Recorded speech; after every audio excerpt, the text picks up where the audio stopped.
భారత రాష్ట్ర సమితి పూర్తిగా స్వాగతిస్తున్నది. నిజానికి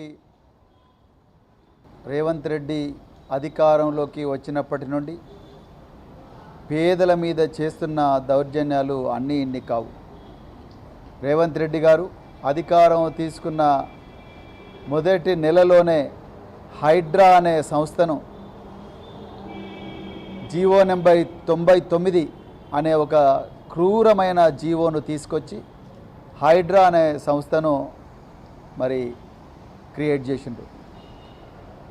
వారిని చాలాసార్లు కూడా మీడియా మిత్రులు అడిగినప్పుడు వారు చెప్పింది ఏందయ్యా అంటే, నాకు హిట్లర్ అంటే ఆదర్శం, మరి హిట్లర్ యొక్క జీవిత చరిత్ర నుంచే నేను ఈ హైడ్రా పేరును తీసుకున్నాను అని చెప్పి తను బాహాటంగానే హిట్లరు తనకు ఆదర్శం, హిట్లరు ఆనాడు నాజీ జర్మనీలో ఏ విధంగా అయితే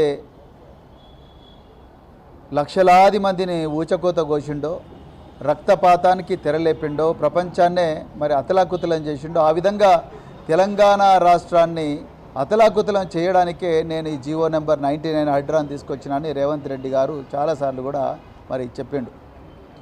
ఇలా హైడ్రా ద్వారా జరిగిన దారుణాలు అన్నీ ఇన్ని కాదు. తెలంగాణలో భారత రాష్ట్ర సమితి మొదటి రోజు నుంచి కూడా హైడ్రాకు వ్యతిరేకంగా పోరాటం చేస్తున్నారు. 2024వ సంవత్సరంలో హైడ్రా మొదలు చేసిన తొలి నాళ్లలోనే దివ్యాంగుల కాలనీ, మహబూబ్నగర్ జిల్లా కేంద్రంలో దివ్యాంగుల కోసం ఒక కాలనీ పెడితే ఆ దివ్యాంగుల కాలనీలు పిల్లలు చదువుకునే పుస్తకాలను కూడా చిదిమి వేసి వాళ్ళ బాల్యాన్ని నాశనం చేసి మరి హైడ్రా ఆ దివ్యాంగుల కాలనీ అంతా కూడా నేలమట్టం చేసింది. అదేవిధంగా సున్నం చెరువులో కూకట్పల్లిలో పేదవాళ్ళందరూ కూడా ఎక్కడెక్కడి నుండో వచ్చి ప్రభుత్వం దగ్గర నుంచి పర్మిషన్లు తీసుకుంటే రాత్రికి రాత్రి పోయి అక్కడ కూడా ఎన్నో భవనాలను లేకపోతే గుడిసెలను నేలమట్టం చేశారు హైడ్రా అధికారులు. ఇక మీకు అదేవిధంగా అమీన్పూర్ దగ్గర కూడా అదేవిధంగా ఎన్నో బిల్డింగులు నేలమట్టం చేసిండ్రు. అదేవిధంగా వీళ్ళ నుంచి స్ఫూర్తి తీసుకొని వెలుగుమట్లలో, ఖమ్మంలో అయితే ఖమ్మంలో వెలుగుమట్లను గాజాలాగా నేలమట్టం చేసిండ్రు మరి ఈ కాంగ్రెస్ నాయకులు, హైడ్రా అధికారులు. అట్లా ఎన్నో వందలాది వేలాది ఇళ్లను మరి నేలమట్టం చేసిన ఘోరమైన క్రూరమైన చరిత్ర ఈ హైడ్రాకున్నది. ఇక మిత్రులారా, ఈరోజు గౌరవ హైకోర్టు ఏ స్థాయిలో ఆర్డర్లు ఇచ్చిందంటే 63 కోర్టు ధిక్కరణ ఆదేశాలు ఇలా మరి హైడ్రా కమిషనర్ మీద ఉన్నాయంటే మీరు అర్థం చేసుకోండి ఈ రాష్ట్రంలో ఎంత అరాచక పాలన నడుస్తున్నదో. ఈరోజు హైడ్రా అసలు జీవో 99లో ఏం చెప్పిండ్రు, ఈ రాష్ట్రంలో మరి ముఖ్యంగా హైదరాబాదు మహానగరంలో ఏమైనా విపత్తులు సంభవించినా, పెద్ద ఎత్తున వరదలు వచ్చినా, లేకపోతే అగ్ని ప్రమాదాలైనా, లేకపోతే ఇంకేవైనా సమస్యలున్నా కూడా వాటన్నిటికీ మరి హైడ్రా ఉండాలి. కానీ అవన్నీ పక్కకు పెట్టి కేవలం చెరువుల సంరక్షణ పేరుతో పేదవాళ్ళు ఎక్కడెక్కడైతే నివాసం ఉంటున్నారో ఆ భూములన్నింటినీ కూడా, ఆ ఇళ్ళనన్నింటినీ కూడా గుర్తుపెట్టి హైకోర్టు వద్దని చెప్పినా, ఆర్డర్లు వద్దని చెప్పినా మరి అక్కడికి వీళ్ళు పోయి దాన్ని నేలమట్టం చేయడం, ఆ నేలమట్టం చేసిన విధానం కూడా చూస్తే ఎంత క్రూరమైన విధంగా నేలమట్టం చేసినరాయా అంటే, కోర్టులకు ఆదివారం శనివారం సెలవులు ఉంటాయి, అప్పుడు కోర్టులు పనిచేయవు కాబట్టి శుక్రవారం నాడు రాత్రి పోవడం, లేకపోతే శనివారం నాడు ఉదయం 5 గంటలకు వాళ్ళు నిద్ర లేవకముందే పేద ప్రజలు అక్కడికి బుల్డోజర్లను వేలాది మంది పోలీసులను తీసుకొని పోవడం, వాటిని మరి ఇళ్లను నేలమట్టం చేయడం. కొన్ని చోట్లయితే పిల్లలు చదువుకునే పుస్తకాలను నాశనం చేసిండ్రు. ఒక ముసలావిడైతే, అయ్యా నేను ఈ ఇంట్లో కట్టుకున్నాను, 1 గంట సేపైనా ఇంట్లో ఉంటాను నాన్న అంటే కూడా ఏమాత్రం కూడా మనసు కరగని మరి కర్కశమైన రీతిలో ఇలా హైడ్రా అధికారులు నేలమట్టం చేసిండ్రు.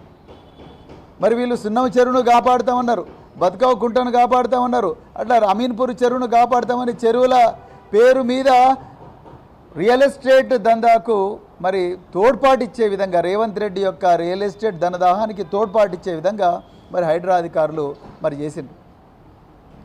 మరి అన్ని చెరువులు కాపాడుతామన్న వాళ్ళు దుర్గం చెరువు పక్కనుండే రేవంత్ రెడ్డి సోదరుడు అనుముల తిరుపతి రెడ్డి బంగ్లాను మాత్రం హైడ్రా అధికారులు వదిలేసిండ్రు. ఆయనకు మాత్రం 15 రోజులు కోర్టుకు పోయే సమయం ఇచ్చిండ్రు. ఆ కోర్టుకు పోయి ఆయన స్టే తెచ్చుకునే సమయం ఇచ్చిండ్రు. దాని తర్వాత ఆయన పూర్తిగా మర్చిపోయారు. అంటే ధనవంతులు ఎక్కడైతే నివాసం ఉంటున్నారో ఆ ఇళ్ళ జోలికి కూడా పోలేదు హైడ్రా అధికారులు.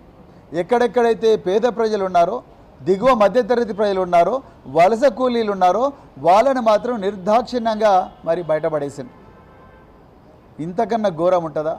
బౌద్ధర్గూడలో అయితే 600 మంది హైడ్రా అధికారులు ఉదయమే 6 గంటలకి పోయి మా బుల్లెట్ ట్రైన్ కోసం ల్యాండ్ సెక్యూర్ చేస్తున్నామని చెప్పి బౌద్ధర్గూడకు పోయినారు.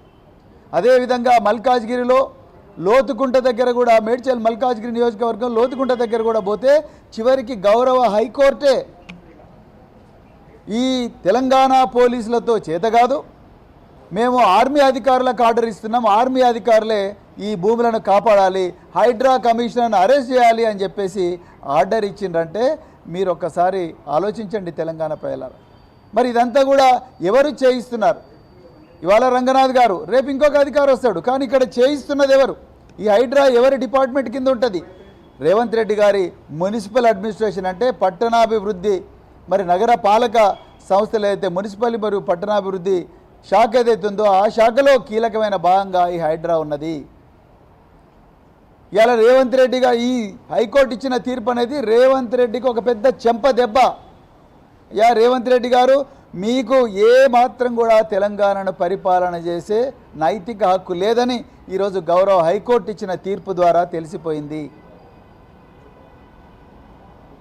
ఎవరైనా 1,00,000 మంది పోలీసులున్న ఈ రాష్ట్రంలో, అదేవిధంగా ఆ రాష్ట్రానికి హోంమంత్రి అయిన మీరు, గౌరవ హైకోర్టు ఈ స్థానిక పోలీసులు ఎవరు కూడా ఈ తెలంగాణ ధన మాన ప్రాణాలను కాపాడలేరు, అందుకొరకు ఆర్మీ అధికారులను ఆదేశించిందంటే ఇంకా మీకు ఎక్కడున్నది?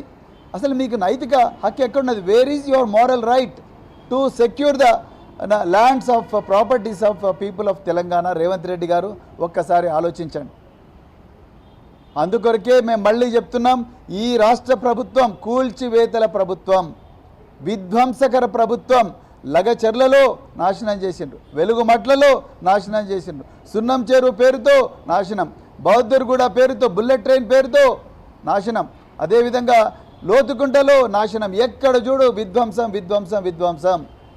అదేవిధంగా ఆ విధ్వంసాన్ని చేస్తూనే మరోవైపు పేదల భూములన్నీ కూడా మీ 4 బ్రదర్సు, మీ కాంగ్రెస్ పార్టీ నాయకులు అందరూ కూడా మొత్తం కూడా కబ్జాలు చేస్తూ ఉన్నారు. ఒకవైపు మీరు, రెండో వైపు హైడ్రా అడ్డం పెట్టి పొంగులేటి శ్రీనివాసరెడ్డి గారు భూభారతి పోర్టల్ తీసుకొచ్చి దొడ్డి దారిన ఇవాళ మరి